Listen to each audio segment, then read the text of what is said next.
नहीं, मैं अपना कह सकता हूँ, मुझे प्राइम मिनिस्टर बनने का कोई शौक नहीं है, ना मुझे मंत्री बनने का शौक है। तो मेरी जिंदगी के मकसद अलग है, मेरी जिंदगी के ख्वाब अलग है, जद्दोजहद अलग है। अब जिनको बनना है, आप आइडियोलॉजी पर मुकाबला करिए ना मोदी जी से। आप आइडियोलॉजी से मुकाबला ही नहीं कर रहे। आप अपना गोदरा दिखाते हैं। आप उसी पिच पे कैसा खेलेंगे? आप जो पिच पर मोदी जी आपको खिलाना चाह रहे हैं, उसी पिच पर खेल रहे हैं। इतने चुनाव आप देख रहे हैं, क्या हो रहा है? तो ये तो वही उनके जिम्मेदार काबिल लोग हैं, वो हम। इसीलिए अमित शाह कहते हैं कि एक ऐसा स्पेस क्राफ्ट है जिसको कांग्रेस बार बार लॉन्च करती है लेकिन हो नहीं पा रहा। मैं अमित शाह के बारे में नहीं कह सकता, क्योंकि आप खामखा मुझे फंसा रहे हैं। एक तरफ राहुल गांधी, एक तरफ अमित शाह, फंस गई रजिया, वो मेरा हाल है।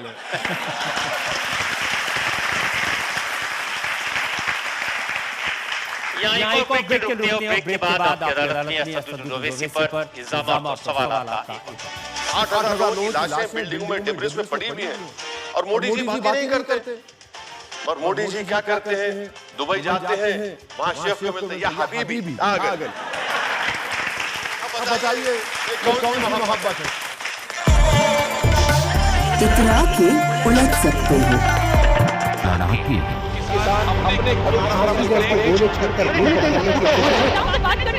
सबकी आवाज उठाते हैं।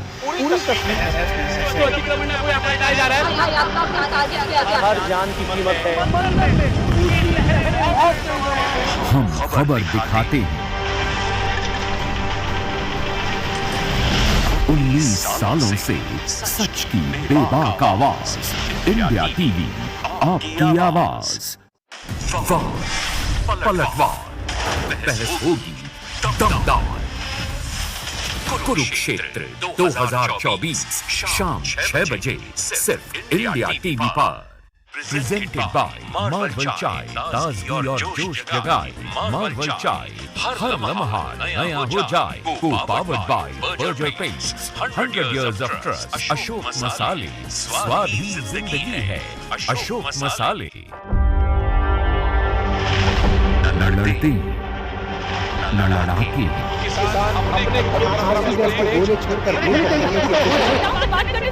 सबकी आवाज उठाते हैं। हर जान की कीमत है। हम खबर दिखाते हैं। 19 सालों से सच की बेबाक आवाज। इंडिया टीवी, आपकी आवाज। न पक्ष न विपक्ष, सिर्फ निष्पक्ष। बेबाक सवालों और संवादों का मुकाबला शाम 5 बजे सिर्फ इंडिया टीवी पर। जो भी आया हैरान रह गया। रजत जी, आपने एकदम ऐसी चीज खोद के निकाली है जो बहुत कम लोग इस देश में जानते हैं। रजत भाई साहब, ये गाना गा के फंस गया हो क्या? दिल के सारे राज खोल गया। सनी, आपकी आंखों में आंसू दिख रहे हैं। लोगों का प्यार जो है ना, यकीन नहीं रखेंगे, इसके लायक है। अलग अंदाज का मुरीद बन गया। जब मैं रजत सर को देखता था ना कि बात भी पूछ लेते हैं, सामने वाले को बुरा भी नहीं लगता है। आप जैसा मेरा वकील होते तो सारे कुछ बताने की जरूरत नहीं पड़ती। मुझे राजद जी जैसा वकील चाहिए। बड़ी से बड़ी बात कह गया।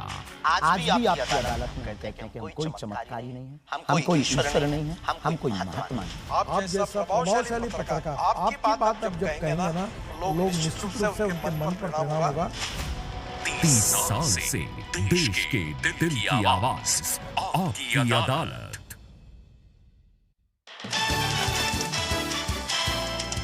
Welcome back. आपकी अदालत में आज हमारे मेहमान हैं असदुद्दीन ओवैसी। आपकी अदालत में अगला आपकी अदालत में AIMIM के प्रेसिडेंट असदुद्दीन ओवैसी पर इल्जाम है कि ये मुसलमानों को डराते हैं। ओवैसी साहब, आपकी तकरीरें मैंने सुनी है। ऐसा लगता है जैसे आप मुसलमानों से कह रहे हो कि हमें वोट दो वरना मोदी आ जाएगा। नहीं, ये तो बेटा सो जाओ वरना गब्बर सिंह आ जाएगा।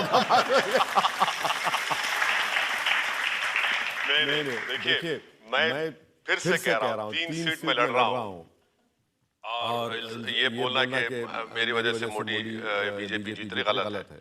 हाँ, हम ये कह रहे हैं कि पॉलिटिकल लीडरशिप को अपने मजबूत करिए ताकि भारत की राजनीति में आपकी आवाज हो, आपकी मसाइल को सुन सके। तो मेरी कोई सी तकरीर बता दीजिए जहाँ मैं डरा रहा हूँ। मैं डरा नहीं हूँ। आप डरा रहे हैं, आप कहते हैं हमारी शिनाख्त को खतरा है, हमारी वजूद को खतरा है। 17 करोड़ ऐसे हैं जैसे हिटलर के जमाने में। बिल्कुल ये एक बात सच्चाई पर मुबन्नी बता रहा हूँ आपको। दिल्ली में 600 साल एक मस्जिद को बगैर लीगल प्रोसेस फॉलो करे आपने मस्जिद को शहीद कर दिया। कब्रिस्तान से कफन निकल कर बाहर आ गया। वो ड्यू प्रोसेस है। आप बताइए बिल्किस बानो ने क्या जुर्म किया था कि उसको गैंग रेप करके उसकी बेटी को 2 साल की बेटी को उसकी मां को मारने वालों को मोदी जी सरकार ने छोड़ दिया। क्या गुनाह था बिल्किस बानो का? इसमें डराने की क्या बात है? सच्चाई है, सारी दुनिया देख रही है उसको कि क्या कर रही है बीजेपी। और बीजेपी के पास कोई मुस्लिम वोट की जरूरत ही नहीं है उनको। वो तो पॉलिटिकल मार्जिनलाइज कर चुके हैं। आप खुद ही बताए थे मोदी जी का नारा सबका साथ सबका विकास। चुनाव के बाद चुनाव के दौरान नहीं, चुनाव के दौरान कुछ नहीं। मुख्तार अब्बास नकवी उनके लीडर हैं, वो कुछ फिगर्स बता रहे थे। उन्होंने कहा कि हमारे यहाँ मुस्लिम पॉपुलेशन 14.2% है। जो आवास योजना है प्राइम मिनिस्टर की, उसमें 31.3% मुसलमानों को दिए, 33% किसान सम्मान निधि मिला, 36% बेनिफिशियरीज हैं मुसलमान मुद्रा योजना के। मैंने यूपी में प्राइम मिनिस्टर आवास योजना का आरटीआई डाला, उसका रिप्लाई देखिए। सब क्या बोल रहे हैं? क्या बोल रहे हैं? आरटीआई में डाला था, आप रिप्लाई नहीं देते आप। अच्छा, यूपी की आप बात करते हैं। अरे भाई, यूपी में आपने इलाहाबाद में घर है महिला के नाम पर, आपने पति को नोटिस देकर घर को डिमोलिश कर दिया। क्यों डिमोलिश किया? क्योंकि CAA का प्रोटेस्ट किया आपने। ये कोई इंसाफ है? बताइए आप। यूपी की आप मिसाल दे रहे हैं। सुनिए, थाली मारने के यूपी में हथकड़ी में कन्विक्टेड प्रिजनर है, हथकड़ी में, उसमें एक MP भी है, प्रिजनर है, पुलिस की कस्टडी में आकर गोली मार देता है और बोलता है यूपी में सब कुशल मंगल है। ये कैसा होगा? अब ये तो बात योगी आदित्यनाथ कहते हैं उत्तर प्रदेश में लॉ एंड ऑर्डर बहुत इंप्रूव हो गया। हाँ, तो लॉ एंड ऑर्डर यही है कि हम गोली मारो, बुलडोजर चला दो। ये तो रूल ऑफ लॉ के तहत तो नहीं है ना। अगर कल आप सत्ता से दूर हो गए और होंगे दूर, आप पावर इटर्नल नहीं है। पावर इंदिरा गांधी के पास नहीं रहा, नेहरू जी के पास नहीं रहा, सब हम दुनिया में मुसाफिर हैं। आज यहाँ बैठे हैं, वो क्या शेर है राहत इंदौरी का, वो शेर तो यही है ना कि भाई हम सब किराएदार हैं, जाती मकान थोड़ी हमारा, हम सब चले जाएंगे। जिस दिन सत्ता आपके पास से चले जाएगी, कल वही आपसे कोई करेगा तो क्या करेंगे आप बताइए? हम वही तो कह रहे हैं कि आप ऐसा काम मत करो, कोई ऐसा गलत काम मत करो जो आप उसका एक प्रेसिडेंट बना देंगे।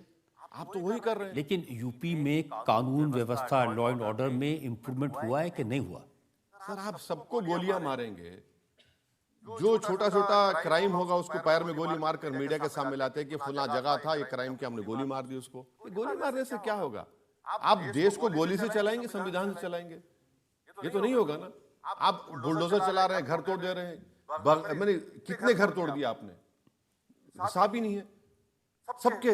जो कुछ किया उसका असर यूपी में जनता को राहत मिली या नहीं मिली? ये मैं पूछ नहीं, ये देखिए, ये जो खामोशी है ना, ये कब्रिस्तान की और शमशान घाट की खामोशी है। ये खामोशी ठीक नहीं है। इत्मीनान की खामोशी अलग है, शमशान और कब्रिस्तान की खामोशी अलग है। ये जो खामोशी आप देख रहे हैं, इसको आप समझ रहे हैं, सरकार समझ रही है कि ये बड़ा सन्नाटा है। भाई, सन्नाटे की भी आवाज है। वो सन्नाटा ठीक नहीं है हमारे लिए। मैं आपको यूपी के फिगर्स बताता हूं। वो कहते हैं कि हम कोई भेदभाव नहीं करते हैं। यूपी के कुंवर बासित अली स्टेट प्रेसिडेंट है माइनॉरिटी मोर्चा के, उन्होंने कहा कि 46 लाख प्रधानमंत्री आवास योजना के घर उत्तर प्रदेश में मिले, जिसमें से 18.5 साढ़े 18 लाख बेनिफिशियरीज मुस्लिम्स हैं। कोई भेदभाव नहीं है। और स्पेसिफिकली अगर कहें तो उन्होंने एक शाहजहांपुर का एग्जाम्पल दिया है। यहाँ पर 760 घर बने हैं, जिसमें से 524 मुसलमानों को दिए हैं, 70%। नहीं तो आप दिए हैं तो एहसान कर रहे हैं क्या? मेरा वही टैक्स पेयर है, देश का पैसा है, कोई योगी जी का घर का पैसा है क्या? उनका घर का तो पैसा नहीं है, देश का पैसा है। आपको तो कॉन्स्टिट्यूशन में आर्टिकल 30 रखा गया, कॉन्स्टिट्यूशन में राइट टू इक्वालिटी रखा गया, कॉन्स्टिट्यूशन में ये सब चीजें रखी गई हैं, तो आपको करना जरूरी है। वो कह रहे हैं कि हम घर दे रहे हैं, राशन दे रहे हैं, और ओवैसी साहब कहते हैं कि दाढ़ी टोपी देख के उसको लोग मारने लगते हैं। बिल्कुल मार रहे हैं। आपकी कस्टडी में 2 लोगों को आप मार दिए, कोई महीना हर महीने में 2 लोगों को गोली मारते हैं आप, हर महीने में 2-3 घर को तोड़ देते हैं बुलडोजर से। उसके बारे में बात करिए। क्यों वक्फ प्रॉपर्टीज पे आप कब्जा कर रहे हैं? गवर्नमेंट वक्फ प्रॉपर्टीज को क्यों छीन रहे हैं आप लोग? ये भी तो बताइए। और कितना बजट है माइनॉरिटीज का, वो भी बता दीजिए आप, माइनॉरिटी डिपार्टमेंट का। मदरसे के टीचरों को आपने तनख्वाह देना क्यों बंद कर दी? जब देश के सामने आपने कहा कि मदरसे फुला होता है, भाई जब उन मदरसों में मैथ, साइंस, इंग्लिश पढ़ाया जा रहा था, आपने क्यों बंद कर दिया उन लोगों को? आप बोले हम देंगे नहीं। हलाल का मसला आपने क्यों उठाया वहां पर? क्यों उठाया हलाल का मसला आपने? गैर जरूरी को उठाया आपने वहां पर, और इंक्वायरी करा दी आपने एसटीएफ लगाकर। नहीं कराना चाहिए था। क्यों कराए भाई? आप इसमें देखिए, इशू क्रिएट करना, और कोई इशू है ही नहीं, आप इशू क्रिएट कर दिए। देखिए, आपके बारे में सबसे सही बात हिमंता बिस्वा शर्मा ने कही। हैदराबाद में गए, उन्होंने कहा ओवैसी ने पूरे हैदराबाद में हमास के पोस्टर लगा दिए हैं। मैंने ओवैसी को बोला कि तुम्हारा पासपोर्ट वीसा बनवा देता है, तुम गाजा जाओ, लेकिन वहां जाते नहीं है, यहीं से शोर मचाते हैं। नहीं,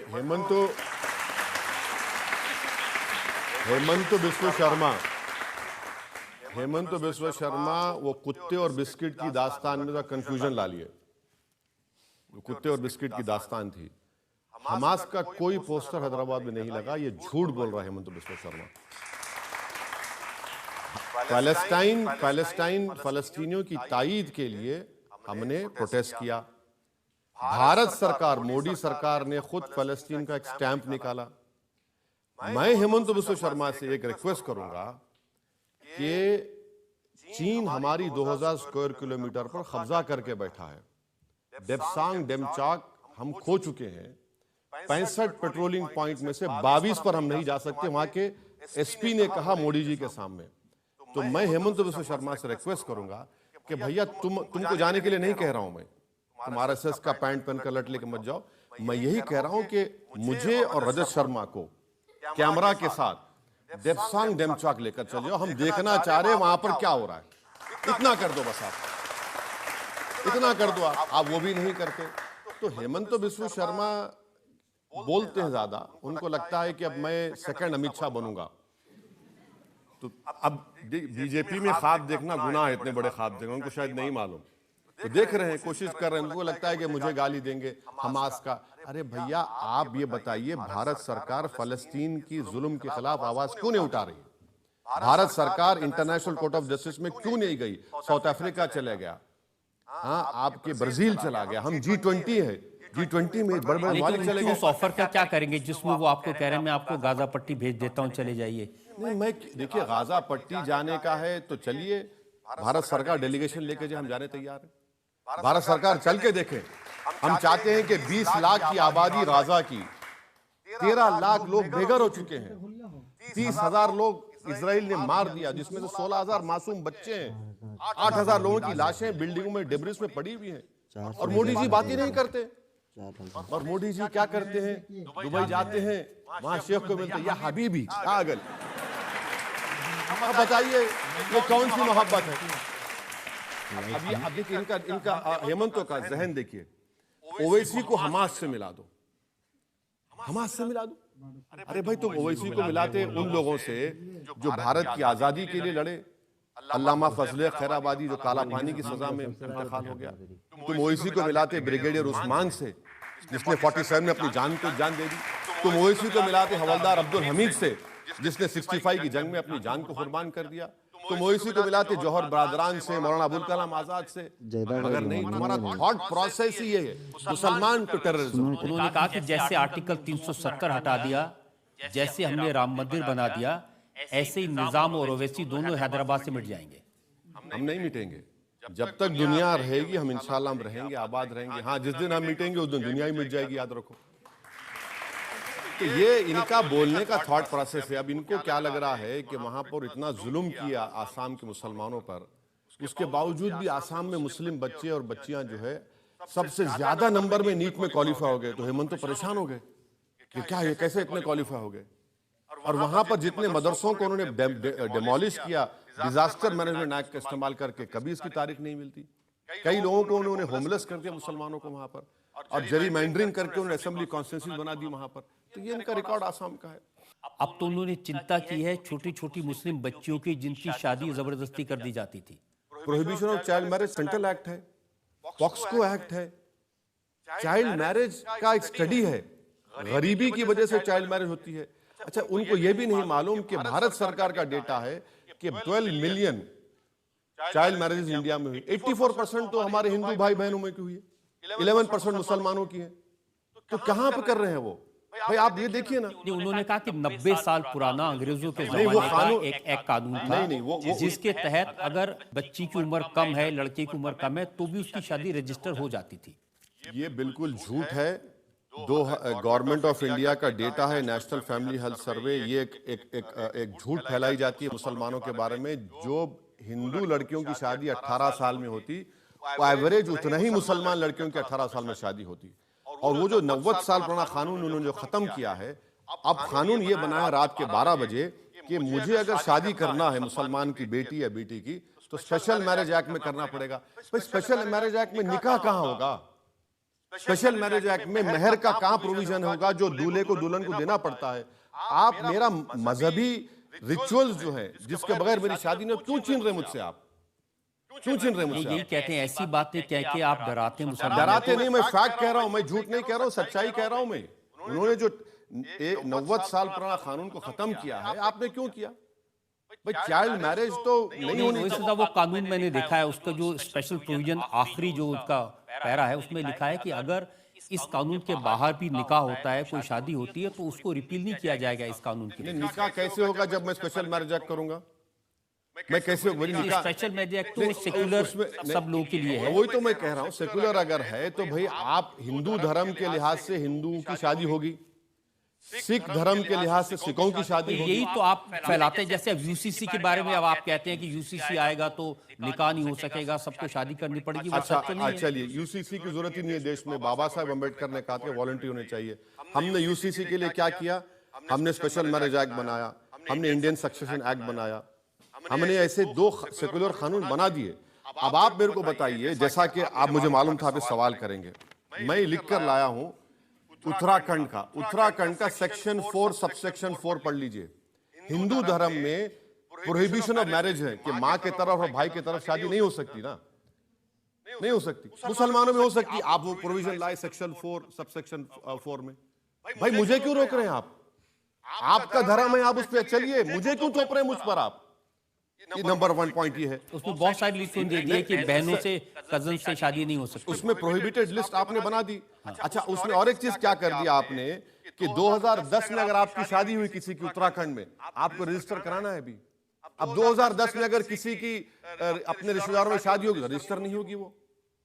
आपके धर्म मुझ पे क्यों थोप रहे हैं? और आप ये क्यों समझ रहे हैं कि हमारा धर्म की मोरालिटी अच्छी है, मेरे धर्म की मोरालिटी खराब है? देखिए, पुष्कर सिंह धामी से मैंने पूछा था, वो आपकी अदालत में आए थे, तो उन्होंने कहा ये जो एक मुसलमान 4 शादी करते हैं, ये भी हलाला होता है, इस सबको रोकने के लिए नहीं, देखिए ये झूठ कह रहा है पुष्कर सिंह धामी, झूठा है वो।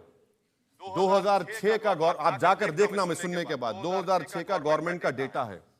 गवर्नमेंट का डेटा ये बताता है कि 100 अगर शादी होती है उसमें हिंदुओं में 1.7 2 बीवियां हैं, मुसलमानों में 2.5 है।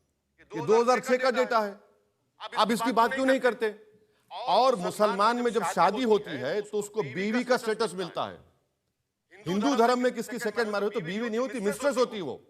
और अगर मैं मर जाता हूं मिसाल के तौर पर, और मेरी 2 बीवियां हैं, मैं एक में ही परेशान हूं वैसे, अगर 2 बीवी है तो मेरे मरने के बाद मेरी प्रॉपर्टी मेरी बीवी को मिलेगी, वहां नहीं मिलेगी। तो ये झूठ क्यों बोलते हैं लोग? अच्छा आप ये बताइए, डिवोर्स का, उत्तराखंड में डिवोर्स का कानून आपने क्या कर दिया? उसको सेम कर दिया Hindu marriage act 54, special marriage act 50 और डिवोर्स एक्ट 1869। अरे क्यों कर रहे हैं आप अपने धर्म का कानून मुझ पर डाल के, यूसीसी कौन सा यूसीसी है जब आप उसमें ट्राइबल्स को अलग करते हैं? यूनिफॉर्मिटी कहां है सर उसमें? जब आप यूनिफॉर्मिटी कहां कर रहे हैं?